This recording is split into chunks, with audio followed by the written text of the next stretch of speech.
It's taken me best part of 4 years to stop torturing myself with the idea that I'm going to get fixed. There was a point last year where I was actually seeking elective amputation on the basis that I wouldn't have to keep going through this not being able to walk and being able to walk. I think if it comes, I'll cope.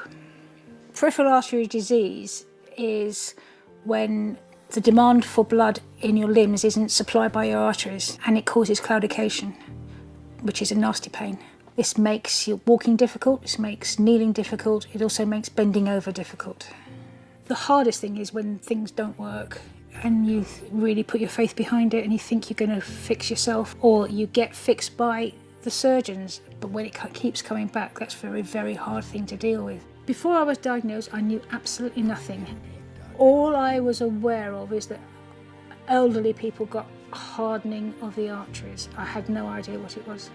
My son and my daughters have been to see their GP with this in mind and told them that their mothers had had a diagnosis of peripheral arterial disease, and was there anything they should do in their lives to prevent them having to walk the same path.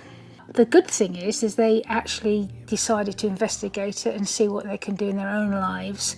And I used to love walking.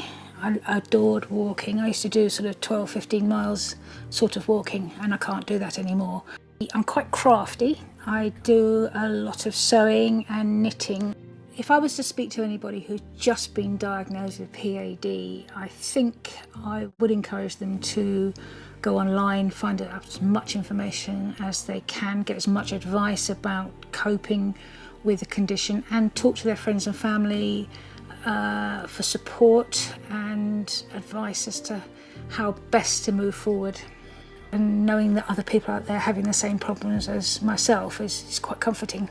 It's been a hell of a journey actually, and it's been a challenging journey, but I've learnt a lot, and my attitude towards the future has changed quite dramatically. I used to think I had a positive outlook and everything was going to be fine. I've now had to come to terms with the fact that's probably not likely, but I'm fine today. I'll be fine tomorrow. There's every chance I'll be fine by the weekend, so why worry?